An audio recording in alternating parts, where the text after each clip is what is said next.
ओह, सच में खाना खाने के बाद जो तृप्ति मिलती है ना, क्या ही बताऊं। हाँ तो बता ही क्यों रहा है। अच्छा ये तृप्ति तेरे क्लास वाली है क्या, जिसके बारे में तू बातें करता रहता है? क्या? अबे नहीं पागल,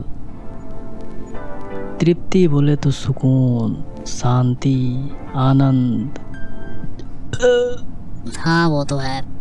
अच्छा ना, मैंने कहीं सुना था कि हम एक साल में लगभग 700 किलो खाना खा जाते हैं। चलो कम से कम कुछ तो ढंग का सुना है। यार तो मुझे ये नहीं समझ में आता है कि आखिर इतना सारा खाना जाता कहाँ। अब ये क्या हो रहा है? अबे नहीं। अरे नहीं नहीं नहीं नहीं नहीं नहीं नहीं नहीं नहीं नहीं नहीं नहीं नहीं नहीं।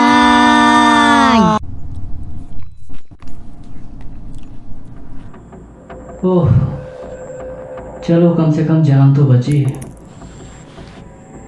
अभी ये कहाँ गया? अबे मैं यहाँ पे हूँ और नीचे बहुत गहरी खाई है। खाई है? अबे वो खाई नहीं, फुल पाइप है। अबे कुछ भी हो, मुझे यहाँ से निकालो। अभी मुझे नहीं मरना है, अभी तो मेरी शादी भी नहीं हुई है। नौटंकी कहेगा। अबे कुछ नहीं होगा तुझे, हीरो है तू, हीरो। हीरो है तू, हीरो।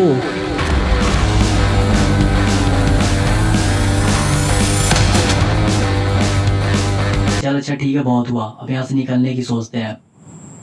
जलता है मुझसे कमीना। हाँ वैसे भी आज बुरे तो फंसे ही हैं। अच्छा तूने एक चीज नोटिस किया? क्या? देख रहा है इस नीच प्राणी के हर एक दांत अलग अलग प्रकार के हैं। हाँ तो इसमें नया क्या है, ये होते ही अलग अलग हैं। आगे के जो 4 दांत होते हैं इंसीजर, जो खाने को काटने का काम करते हैं, और उसके बाद के जो 2 नुकीले दांत हैं वो केनाइन, जो खाने को चीरने और फाड़ने का काम करते हैं। और उसके बाद आता है प्री मोलर और मोलर, जिनमें दोनों का काम लगभग सेम होता है, खाने को चबाना और उन्हें छोटे छोटे टुकड़ों में तोड़ना। अरे क्या ये इंसीजर केनाइन, मतलब हिंदी ना भी कोई चीज होती भी है या नहीं? हाँ होती है, लेकिन क्या है कि इसकी हिंदी जो है ना थोड़ी जटिल है। जटिल है मतलब? और इसको हिंदी में जानना है। जटिल है मतलब हार्ड है। इंसीजर को हिंदी में कहते हैं कृंतक, केनाइन को कहते हैं रदनक, प्रीमोलर को कहते हैं अग्रचवर्णक और मोलर को कहते हैं चवर्णक। हाँ तो क्या बताया था तूने? इंसीजर, केनाइन और प्रीमोलर। अच्छा प्रीमोलर और मोलर, यही ना? हाँ। हाँ ये ठीक है। अच्छा मैंने ना कई जगह दूध के दांत का नाम सुना हुआ है, और इस पे ना बहुत सारे डायलॉग वगैरह भी हैं, जैसे कि दूध के दांत टूटे नहीं कि ये कर रहा है, दूध के दांत टूटे नहीं कि वो कर रहा है। तो यार ये आखिर होता है क्या है दूध का दांत? दूध का दांत देखो होता है बच्चों में। बच्चे जब 6 से 12 महीने के होते हैं तो इनमें यह दांत आना शुरू होता है, और लगभग 2 से 3 साल तक 20 दांत निकलते हैं। देखो जिस उम्र में यह दांत निकल रहा होता है ना, उसमें ज़्यादातर जो बच्चे होते हैं वो दूध ही पी रहे होते हैं, और ये जो दांत होता है वो बिल्कुल दूध की तरह सफ़ेद भी होता है, इसलिए इसे दूध का दांत भी कहते हैं। देखो इसी के साथ साथ इस दांत को प्राथमिक और अस्थायी दांत भी कहते हैं, क्योंकि ये जो दांत होता है जब बच्चे 6 से 12 साल की उम्र में होते हैं तो धीरे धीरे करके ये दांत टूटता है और उसकी जगह पर एक स्थायी यानी कि परमानेंट दांत आता है। और अगर मान लो ये भी टूट गया तो घूमना फिर ऐसे ही बिना दांत के। क्यों, ये फिर दोबारा नहीं निकलते हैं क्या? नहीं देखो क्या है, ज़्यादातर स्तनधारी जैसे कि इंसान, कुत्ता, बिल्ली, ये सब डाई फाइव डंट होते हैं, जिसमें डाई का मतलब होता है 2 और फाइव डंट का मतलब होता है दांत, मतलब कि जिसको केवल 2 बार ही दांत आते हैं। इसके अलावा सरीसृप होते हैं जैसे कि शार्क, छिपकली और मगरमच्छ, इन्हें पॉलीफाइवडेंट कहते हैं, क्योंकि इनके जो दांत होते हैं वो कई बार निकलते हैं। हाँ तो फिर ये तो नाइंसाफी हो गई ना, मतलब कि किसी को केवल 2 बार ही और किसी को कई बार तो। नहीं नाइंसाफ़ी नहीं, मतलब देखो क्या होता है, भले ही डाई फाइव डंट के दांत 2 बार ही आते हैं, लेकिन इनका जो दूसरा दांत आता है ना वो काफ़ी ज़्यादा मजबूत होता है। रही बात पॉलीफाइव डंट की, तो इनके दांत कई बार इसलिए आते हैं क्योंकि ये ज़्यादातर शिकार वगैरह करते हैं, और शिकार करते करते इनके दांतों की जो धार होती है वो ख़त्म हो जाती है, और उन्हें धार देने के लिए तुम वहाँ पे होते नहीं हो, इसलिए उससे अच्छा क्या होता है ना कि इनके जो दांत होते हैं वो गिर जाते हैं और उसके जगह पर एक नया और धारदार दांत निकल जाता है। हाँ हाँ ठीक है, बहुत हो गया दांत दांत। चलो कुछ और बताओ ना, मतलब चलो इस जीव के बारे में बताओ कुछ। देखो वैसे तो जीभ के बहुत सारे काम हैं, लेकिन इसका जो मेन काम है वो है स्वाद का पता लगाना। मतलब जैसे कि जब हम कोई चीज़ खाते हैं तो वो चीज़ खट्टी है, मीठी है या फिर कुछ और है, ये चीज़ हमें जीभ से ही पता चलता है। और इसके लिए हमारे जीभ पर 5 स्वाद कलिकाएँ बनी होती हैं, जो कि तुमने किताब वगैरह में देखा भी होगा। जिसमें जीभ के अगले भाग पर होता है मीठा, दोनों साइड में होता है खट्टा, इस भाग में होता है नमकीन और सबसे पीछे होता है कड़वा और इस पूरे भाग में होता है उमामी। उमामी मतलब? उमामी मतलब वही जैसे कि मांस, मछली या पनीर का जो स्वाद होता है वही। अच्छा, मैं ये सोच रहा था कि अगर मैं मीठे वाले भाग पर कोई तीखा चीज़ रखूं तो क्या होगा? मतलब वो मीठा लगेगा या फिर तीखा? अबे ये क्वेश्चन नहीं पूछना था पागल। क्यों? देखो क्या है कि अभी जो मैंने जीभ के 5 स्वाद के बारे में बताया ना, वो बहुत ही पुरानी चीज़ है जो कि अभी भी किताबों में पढ़ाई जाती है। हाँ, तो प्रॉब्लम क्या है? अरे प्रॉब्लम ये है कि देखो जिसने ये मैप बनाया था वो तो निकल लिए, लेकिन अब जो नए एक्सपेरिमेंट हुए हैं उसमें पता चला है कि ये जो मैप है वो पूरी तरह से सही नहीं है।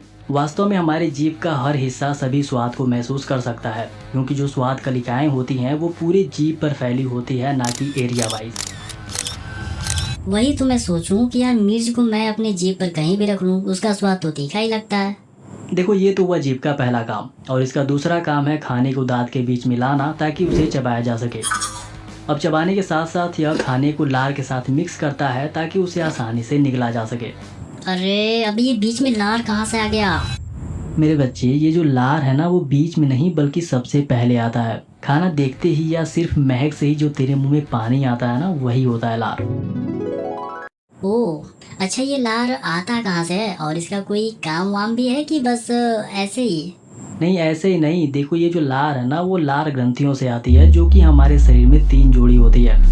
एक तो होता है पैरोटिड ग्रंथि जो हमारे कान के पास होता है। यह सबसे बड़ी लार ग्रंथि होती है जो हमारे पूरे लार का लगभग 25 से 30% भाग बनाती है। यह लार पानी की तरह पतला होता है और इसमें एमाइलेज एंजाइम भी होते हैं। और दूसरा सबमैंडिबुलर ग्रंथि जो हमारे जबड़े के नीचे ठीक यहाँ पे होता है। यह लार ग्रंथि 2 प्रकार का लार बनाती है, एक खाने को पचाने का काम करता है और दूसरा हमारे मुंह को नम रखने में। यह लार ग्रंथि पूरे लार का लगभग 60 से 65% भाग बनाता है। लेकिन अभी तो तूने ऊपर बताया था कि पैरोटिड ग्रंथि सबसे बड़ी होती है, तो इस हिसाब से तो उसे ज्यादा लार बनाना चाहिए। हाँ, पैरोटिड ग्रंथि बड़ी होती है, लेकिन क्या है कि ये सिर्फ तभी लार बनाती है जब हम कुछ खाते हैं। लेकिन ये जो सबमैंडिबुलर ग्रंथि है वो हमेशा लार बनाती रहती है ताकि हमारा मुंह जो है वो नम रहे, इसलिए यह छोटा होते हुए भी ज़्यादा लार बना देता है।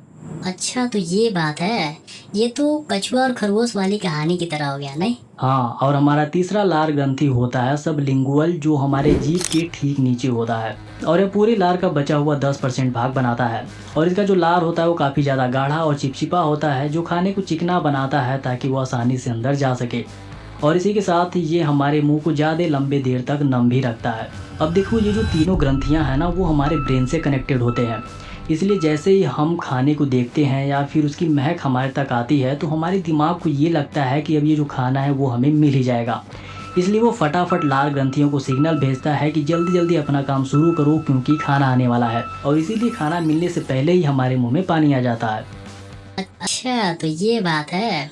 अच्छा, ऐसा क्यों होता है कि किसी को खट्टा खाते हुए देख के ना मुंह में कुछ ज्यादा ही पानी आ जाता है और मुंह भी कुछ ही ऐसा बन जाता है? देखो ऐसा तभी होता है जब तुम उस चीज़ को पहले खा चुके होते हो और उसका स्वाद तुमको पता होता है। अब जैसे किसी को उस चीज़ को खाते हुए देखते हो तो उसका स्वाद तुम्हें याद आ जाता है। अब जैसे ही तुम्हें याद आता है तुम्हारा ब्रेन तुरंत ही लार ग्रंथियों को सिग्नल भेज देता है कि जल्दी करो, खट्टा चीज़ आने वाला है। अब देखो क्या होता है कि खट्टे चीज़ों में अम्ल ज़्यादा होता है, और जो हमारे लार में एमाइलेज होता है वो अम्ल को पचाने और उसके असर को कम करने में मदद करता है, इसलिए जो लार होता है वो ज़्यादा मात्रा में आता है। अब तू बता कि यहाँ पर किस लार ग्रंथि से सबसे ज़्यादा लार आएगा? मैं क्यों? मतलब ये सब भी तो देख रहा है ना, तो ये बताएंगे कमेंट में? मुझे क्या पता। अरे छोड़ना ये सब, मैं तो ये सोच रहा हूँ कि खाना को सिर्फ मुंह में डालने पर इतना तामझाम है तो आगे कितना होगा यार। चलो एक काम करते हैं, क्या? हम लोग इधर मुंह से ना निकल करके ना पीछे से पूरा घूमते हुए चलते हैं और उधर से निकल भी लेंगे सुबह। नहीं, उधर खतरा है। अरे मैं हूँ ना। चलते हैं ना, प्लीज प्लीज मान जाओ, प्लीज चलते हैं, please please please please. Okay. पक्का? हाँ, दोस्तों सबसे पहले तो वीडियो को लास्ट तक देखने के लिए आप सभी लोगों का बहुत बहुत धन्यवाद। और दूसरी बात कि आप लोगों से एक छोटा सा रिक्वेस्ट है कि आप लोग इस वीडियो के लिए अपना फीडबैक ज़रूर दें कि आप लोगों को इस वीडियो में क्या चीज़ें ठीक लगी या फिर ऐसी कौन सी चीज़ें हैं जिनमें और इम्प्रूवमेंट किया जा सकता था। और इसके अलावा अभी तक की वीडियो में ऐसा कोई टॉपिक जो आपको लगता है कि छूट गया है, या फिर आगे आने वाली वीडियो में डाइजेस्टिव सिस्टम से रिलेटेड आपका कोई क्वेश्चन हो, या फिर ऐसा कोई टॉपिक हो जो आप चाहते हैं कि इस वीडियो में कवर किया जाए, तो आप उसे ज़रूर बताइएगा। मैं 100% कोशिश करूँगा कि आपके टॉपिक्स या फिर आपके क्वेश्चंस को मैं ज़रूर मेंशन करूँ। और सबसे इम्पॉर्टेंट बात यही है कि वीडियो को और भी ज़्यादा अच्छा और इन्फॉर्मेटिव बनाने के लिए आप सभी लोगों का फीडबैक बहुत ज़रूरी है। तो आप लोग से रिक्वेस्ट है कि आप लोग अपना फीडबैक ज़रूर दें ताकि मैं वीडियो को और भी ज़्यादा इन्फॉर्मेटिव बना सकूँ।